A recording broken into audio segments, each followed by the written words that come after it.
Bem-vindos à nossa análise de hoje. Olha, a gente mergulha fundo em textos antigos com frequência, né? Mas às vezes, um nome só, quase perdido numa lista enorme, pode ser assim a chave para a gente entender umas conexões surpreendentes. Conexões entre as narrativas bíblicas e até civilizações que a gente nem ouve falar tanto.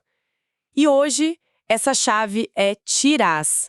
A nossa fonte aqui é um artigo bem detalhado, sabe? Do site Teológico. O título é Tirás, o patriarca dos Trácios e os Tirenos. E o artigo faz isso mesmo, ele vasculha aquelas genealogias de Gênesis, principalmente a famosa Tabela das Nações, para tentar entender quem foi essa figura e, o mais legal, quem podem ter sido os descendentes dele. Então a nossa missão aqui é seguir essas pistas que o artigo levanta, tá?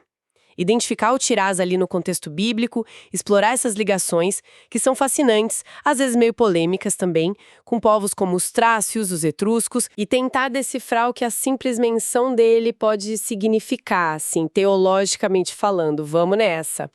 Rastrear essas conexões. Vamos sim, com certeza. Tirás é um daqueles nomes lá em Gênesis 10 que podem passar batido, né? Mas ele está lá na Tabela das Nações, e essa tabela é um documento incrível pensando na antropologia cultural da época, né? A tentativa deles de mapear a origem e como os povos se espalharam depois do dilúvio, claro, na visão hebraica. Mesmo com pouquíssima informação sobre o Tirás mesmo, a posição dele ali como filho de Jafé, neto de Noé, isso já o torna um ponto de partida fundamental para a gente entender como eles viam o mundo antigo. Perfeito, então para a gente começar a desenrolar isso, vamos localizar o Tirás nesse mapa bíblico. Gênesis 10 coloca ele como um dos filhos de Jafé. E Jafé, claro, um dos 3 filhos de Noé, que estavam na arca, que sobreviveram ao dilúvio. Então a gente está falando da primeira geração que nasceu depois desse evento cataclísmico que na narrativa meio que reinicia a história, né? São geográfica. Tem aquela bênção de Noé, né, em Gênesis 9:27, alargue Deus a Jafé e habite ele nas tendas de Sem. Isso tradicionalmente o pessoal interpretou como um sinal de que os descendentes de Jafé iriam se espalhar muito, iriam ocupar territórios vastos, né? Geralmente associados ali ao norte e oeste do Crescente Fértil, Europa, partes da Ásia Menor. E Tirás, ele é mencionado como o último filho de Jafé nessa lista específica.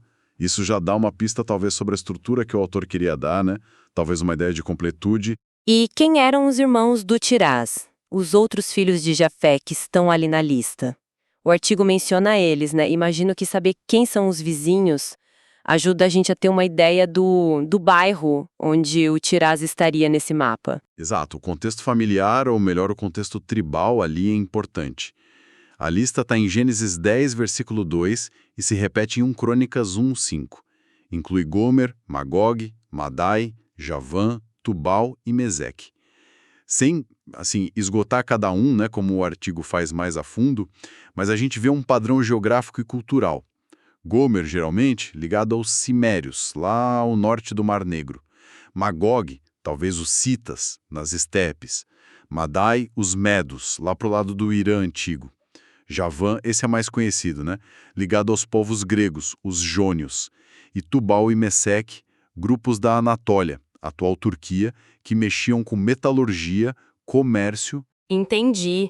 Então, basicamente, eles cobrem uma área que vai ali da Grécia, Turquia, até as estepes ao norte do Mar Negro, chegando no Planalto Uraniano. Isso, cobre uma área bem vasta. E o Tirás se encaixa nesse grupo de ancestrais de povos que ficavam, então, principalmente ao norte e a oeste do mundo que os israelitas antigos conheciam melhor.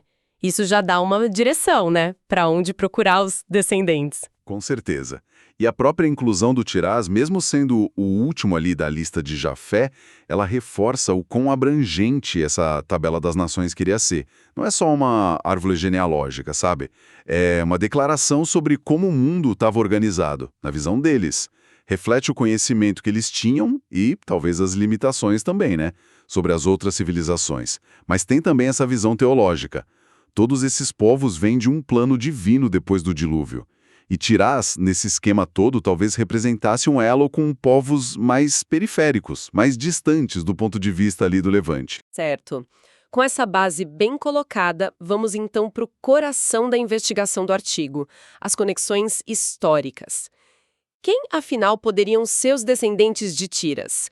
O artigo destaca uma teoria principal, né? Que liga ele aos tirenos ou tircenos. Esse nome soa familiar para quem estuda história antiga, não soa? Soa bastante familiar. Tirenoi ou Tircenoi. Era o nome que os gregos antigos usavam para falar de um povo bem específico e, olha, muito influente. Os etruscos. Eles tiveram seu auge ali na Etrúria, que hoje é a Toscana, na Itália Central, isso antes de Roma crescer e dominar tudo. E a civilização etrusca era, nossa, muito avançada para a época. Cidades organizadas, uma arte muito própria, sabe, especialmente em bronze, terracota. Tinham rituais religiosos bem complexos. Aquela coisa de adivinhação, fígado de animais. Isso, exatamente. E uma língua única, que não era indo-europeia e que até hoje, olha, dá trabalho para os linguistas decifrarem. Fascinante. E qual é a base para ligar Tirás aos etruscos? Além, claro, da semelhança óbvia no som. Tirás e Tirenos. Bom, a semelhança no som é o ponto de partida, né? E nessas genealogias antigas, essa correspondência de nomes, a eponímia, é um fator-chave. Mas o artigo, pelo que a gente analisou, também se apoia em fontes clássicas. O Heródoto, historiador grego lá do século V a.C., ele conta uma tradição. Segundo essa tradição, os etruscos não seriam dali da Itália originalmente. Teriam vindo da Lídia, uma região lá na costa oeste da Ásia Menor, atual Turquia. Ah, interessante. Isso os colocariam mais perto de outros povos ligados a Jafé? Exatamente. Mais perto de Javan, os gregos, talvez Tubá e Miseque ali na Anatólia. Se essa conexão Tirás, Tirenos, etruscos for para valer, nossa, seria impressionante. Pensa só, um dos netos de Noé seria um ancestral de um dos povos que fundaram a civilização na Itália antes dos romanos, um povo que influenciou Roma profundamente. É, realmente, uma conexão muito poderosa. Um elo direto ali de Gênesis com o coração da Itália antiga. Mas o artigo não fica só nisso, né? Tem outra hipótese forte que ele apresenta, ligando Tirás aos trácios. Onde esse pessoal entra na história? Essa é a outra grande possibilidade que o artigo explora. Sim, os trácios. Bom, eles não eram um povo único, mas um conjunto enorme de tribos indo-europeias. Habitava uma região gigantesca nos Balcãs, ao norte da Grécia. Hoje seria ali a Bulgária, Romênia, partes da Grécia, da Turquia europeia, outros países vizinhos. E eles eram conhecidos no mundo antigo, principalmente, como guerreiros temidos. O Homero, lá na Ilíada, descreve eles como aliados valiosos dos troianos. Elogia os cavalos deles, a bravura na luta.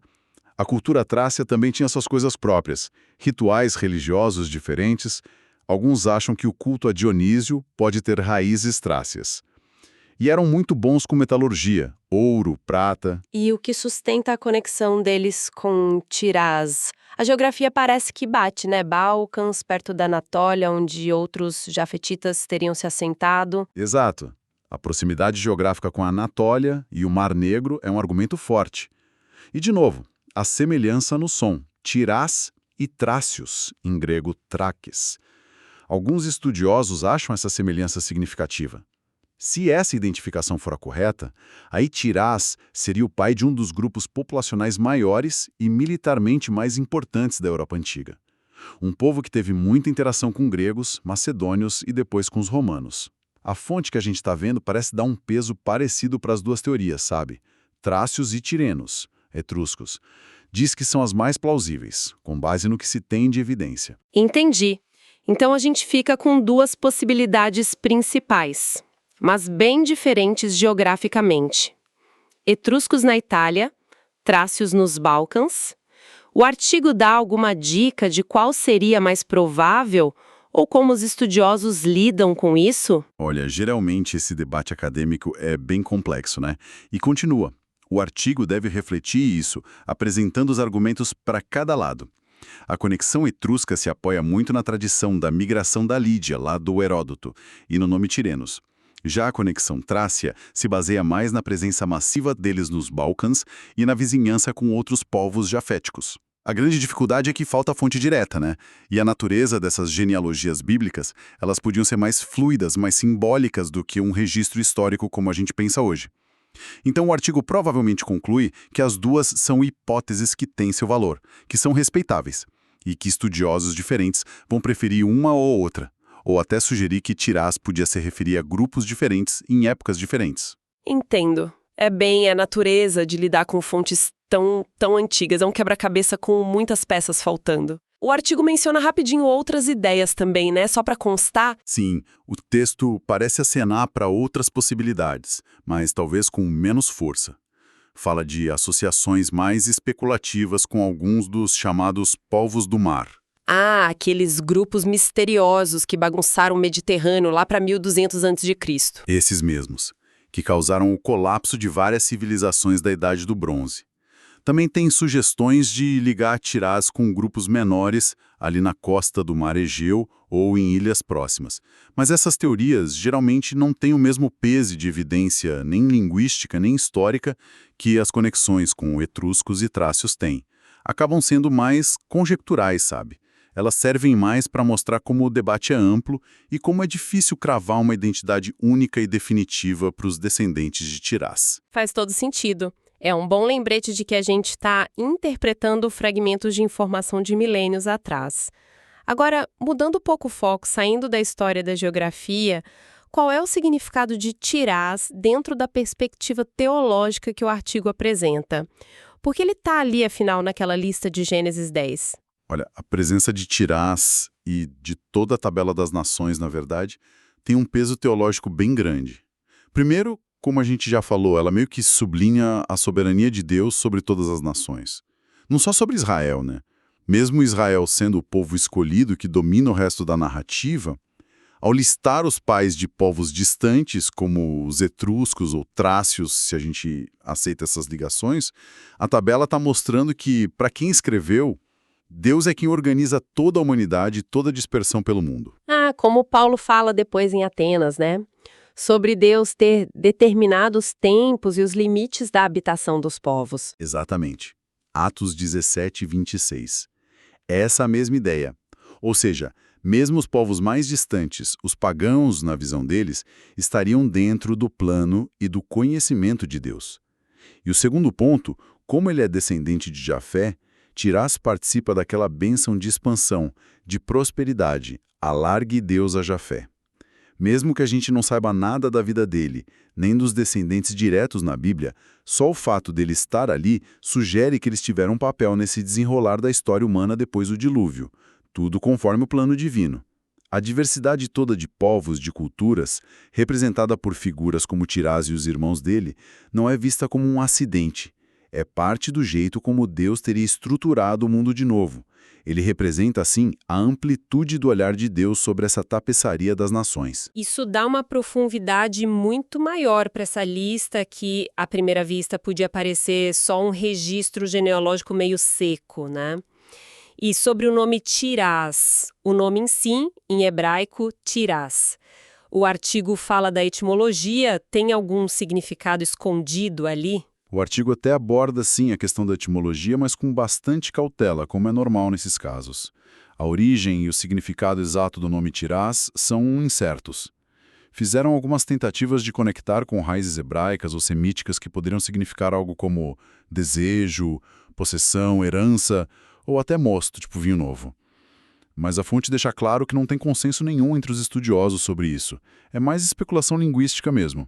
Então, provavelmente, a gente não deve ficar procurando um significado profundo na palavra em si. É o mais provável. Como a gente falou sobre as conexões históricas, a função mais provável do nome Tirás aqui é ser um epônimo.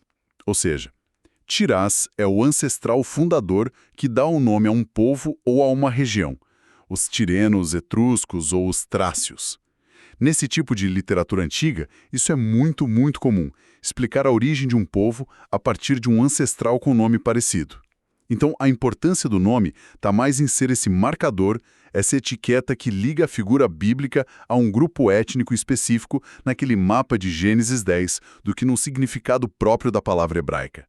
Funciona como um rótulo de identidade e origem dentro daquela visão de mundo. Certo, acho que agora a gente tem um panorama bem completo com base na análise dessa fonte. Então, recapitulando rapidinho. Tiras, filho de Jafé, neto de Noé, uma figura mencionada bem de passagem lá em Gênesis 10, na tabela das nações.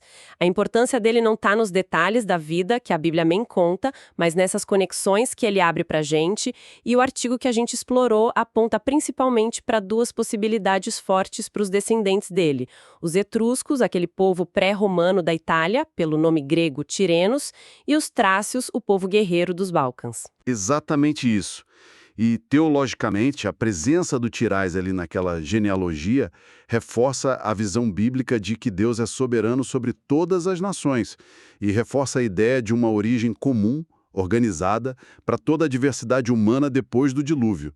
Ele faz parte do cumprimento daquela bênção de expansão que foi dada a Jafé. Estudar Tirás, então, mesmo com toda a incerteza sobre quem ele realmente representa, historicamente, é um exercício fascinante. Nos conecta com migrações complexas, formação de culturas, interações do mundo antigo e mostra como a narrativa bíblica tentava organizar e dar sentido a esse mosaico enorme de povos. Impressionante, né? Como uma menção tão curtinha pode abrir tantas janelas.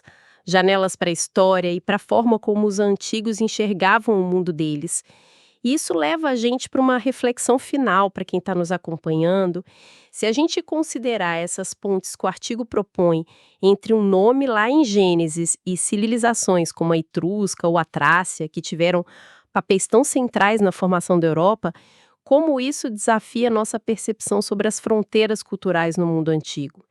Será que a gente está acostumado a pensar nessas histórias, a bíblica, a grega, a romana, de forma muito separada, em caixinhas? É uma pergunta excelente. Talvez essas genealogias, como a Tabela das Nações, mesmo sendo esquemáticas, mesmo tendo uma orientação teológica clara, talvez elas nos convidem a pensar um mundo antigo mais conectado, mais fluido do que a gente geralmente imagina. Elas sugerem redes de parentesco, de migração, de identidade que passavam por cima do que hoje a gente vê como barreiras de língua, de geografia, barreiras que parecem rígidas para nós. Explorar figuras como Tirás nos força a perguntar que outras conexões, que outras histórias de intercâmbio, de origem comum, podem estar ali escondidas nessas listas de nomes, só esperando uma leitura mais atenta, mais interdisciplinar. Fica aí a provocação. Esperamos que essa exploração das fontes sobre Tirás tenha sido tão instigante para vocês quanto foi para nós. É um lembrete de que, às vezes, as histórias mais ricas se escondem nos detalhes que parecem menos óbvios. Até a nossa próxima análise.